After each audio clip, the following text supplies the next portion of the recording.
আসসালামু আলাইকুম প্রিয় বন্ধুগণ, সবাই কেমন আছেন? এই পরন্ত বিকেলে সবাইকে শুভেচ্ছা ও অভিনন্দন। দেখুন আজকে কত সুন্দর একটা জায়গায় এসেছি। আপনারা আমার পিছনে দেখুন, এক পাশে নদী, এই যে দেখতে পাচ্ছেন এটা নদী, এক পাশে নদী আর অপর পাশে বিশাল সমুদ্রের সাইজের মতো একটি মাছের প্রজেক্ট। আসলে দেখলে সমুদ্র মনে হয়, কিন্তু আসলে সমুদ্র নয়, এটি হচ্ছে আসলে মাছের প্রজেক্ট। সমুদ্রের আকার অনেক বড়, ভালো করে পার দেখা যায় না। তো এমন সুন্দর একটি নিরিবিলি জায়গায় আসলে গাঙের পার, এক পাশে গাং অপর পাশে মাছের প্রজেক্ট। তো এখানে আসলাম একটু ঘোরাঘুরি করার জন্য এই পরন্ত বিকালে। তো আজকে মনটা চাইলো যে একটু ঘুরি আর দুই একটা ভিডিও তৈরি করি, যাতে আপনাদের সাথে শেয়ার করতে পারি যে আমাদের এলাকা গ্রামগুলো আসলে রাস্তাঘাট, নদী নালা, খাল বিল আসলে কত সুন্দর, কেমন দেখায়। তো আপনাদের শেয়ার করার জন্য এই ভিডিওটি তৈরি করা। তো আপনারা আসলে এই ভিডিও তৈরি করতে হলে এরকম সুন্দর সুন্দর জায়গা বেছে নিতে হবে, তাহলে আপনাদের ভিডিও কোয়ালিটি ভালো হবে, ভিডিও দেখতে আসলে সুন্দর হবে। আসলে আমার মোবাইলটা তেমন দামি ফোন নয়, খুবই কম দামি একটি অ্যান্ড্রয়েড ফোন, সেই ফোন থেকে ভিডিও করছি। হয়তো রেজুলেশন সুন্দর হবে না, দেখতে ভালো লাগবে না, কিন্তু ভিউটাও অসাধারণ। তো আসলে আপনারা চাইলে সুন্দর সুন্দর ভিডিও করার জন্য এমন জায়গায় আসতে পারেন। তো দেখুন, তো বন্ধুরা ভিডিওটি কেমন হয়েছে অবশ্যই জানাবেন, আসলে জায়গাটা দেখতে কেমন তাও জানাবেন। আসলে আমি খুব একটা আশা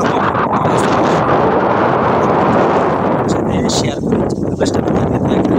আর একটা কথা বলি ভাই, সবসময় একে অন্যকে সাপোর্ট করতে হবে। আপনি যদি আজকে আমাকে সাপোর্ট না করেন, আমি আপনাকে কীভাবে সাপোর্ট করবো বলেন? নিঃস্বার্থভাবে সবাইকে সাপোর্ট করতে হবে। ভালোবাসা পাওয়ার আশায় কাউকে ভালোবাসা চলবে না। আপনি নিঃস্বার্থভাবে সবাইকে ভালোবাসুন, সবাইকে ভালোবাসা দিন, দেখবেন আপনার এক সময় ঠিকই ভালোবাসা পেয়ে যাবেন। যে আপনাকে আজকে ভালোবাসে না, আপনি তাকে ভালোবাসা দিতে থাকবেন, দেখবেন সেও এক সময় তার বিবেক বলবে না, এই মানুষটা আমাকে সবসময় ভালোবাসা দেয়, তাকে ভালোবাসা দেওয়া উচিত। তখন ঠিকই তারা মন থেকে আপনাকে ভালোবাসবে। সবসময় সবাইকে সাপোর্ট করার চেষ্টা করবেন। বলে ফলোয়ার আশা কখনো করবেন না, বলে এত হাজার ফলোয়ার লাগবে, এত হাজার ফলোয়ার লাগবে। ভাই, ফলোয়ার পিছনে না ছুটে না দৌড়ে আপনারা আপনার ভিডিওর দিকে ফোকাস করুন, আপনার কন্টেন্টের দিকে ফোকাস করুন।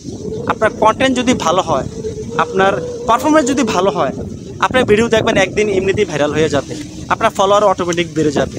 তাই ফলোয়ারের পিছনে আসলে ছুটাছুটি করার দরকার নেই। আমি দেখি অধিকাংশ মানুষকে দেখি, অধিকাংশ কন্টেন্ট ক্রিয়েটর ভাইদেরকেই দেখি, যারা নতুন নতুন কাজ করছেন, তারা পেজ খুলছেন, আইডি খুলছেন, খুলেই দেখি ফলোয়ার পিছনে ছুটছেন, follow to follow back, follow to follow back, শুধু ফলোয়ার পিছনে ছুটছেন। আসলে এগুলো উচিত না। ফলোয়ার পিছনে না ছুটে আপনি ভিডিও কোয়ালিটি সুন্দর করুন, দেখবেন আপনার ফলো অটোমেটিক আসবে। আমি এমনও অনেকে দেখেছি মাত্র 500 ফলোয়ার, কিন্তু ওর ভিউ কত 1500, 2000, 5000, 10,000ও ভিউ আছে। তো কেন? তার ভিডিও কোয়ালিটি ভালো, তার সব কিছুই ভালো, কারণ সে ফলোয়ার পিছনে ছুটে না, সে ফলোয়ার চিন্তা করে না। তাই আপনারা ফলোয়ার চিন্তা না করে আপনাদের কন্টেন্টের দিকে মনোযোগ দিন, তাহলে দেখবেন আপনার ভিডিও একসময় ভাইরাল হয়ে যাবে, আপনার ফলোয়ার অটোমেটিক পেয়ে যাবে, আপনার কন্টেন্ট মনিটাইজেশন পেয়ে যাবে। কারণ আমাদের সবার স্বপ্ন যে কখন আমরা কন্টেন্ট মনিটাইজেশন আসলে পাবো। যারা পেয়ে গেছেন তারা তো আলহামদুলিল্লাহ, শুকর আলহামদুলিল্লাহ, তাদের প্রতি শুভেচ্ছা অভিনন্দন। আর যারা এখনও পান নাই, যেমন আমি এখনও পাই নাই, আমি আসলে ফলোয়ার পিছনে ছুটি না, ফলোয়ার আশা করি না, কারণ আমার ফলোয়ার যাই আছে তাতেই আমি যথেষ্ট। তাই চেষ্টা করি ভালো ভালো ভিডিও তৈরি করার জন্য, ভালো ভালো কন্টেন্ট তৈরি করার জন্য। তো তাই জন্য এইরকম জায়গা আসলে বেছে নিয়েছি, আর এই কথাগুলো আপনাদেরকে বলার জন্য আসলে আসলাম আজকে। তো আপনারা, আমি আবার বলি, আপনারা ফলোয়ার পেছনে ছুটবেন না, আপনারা আপনাদের কন্টেন্টের দিকে ফোকাস করুন, আর বেশি বেশি কমেন্টস করুন। কমেন্টস করলে আপনাদের রিচ এঙ্গেজমেন্ট সহজেই বেড়ে যাবে। তো ভিডিওটি কেমন হয়েছে, আর আমার কথাগুলো আসলে কি আমি বাস্তবতার সাথে মিল রেখে কথা বলেছি কিনা, সঠিক কথা বলেছি কিনা, অবশ্যই কমেন্টে জানাবেন। ধন্যবাদ প্রিয় বন্ধু।